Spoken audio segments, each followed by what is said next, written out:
Nang minsan ay kumindat, natakot ang lahat. Ano ito?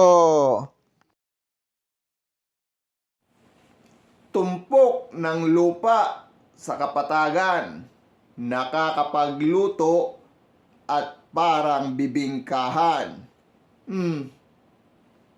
Ano ito? Ano itong santa na mayroong apat ang paa? Ano ito?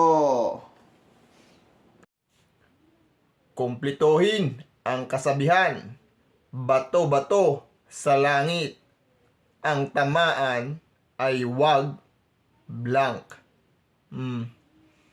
Kung alam mo ang sagot, comment mo na yan sa baba.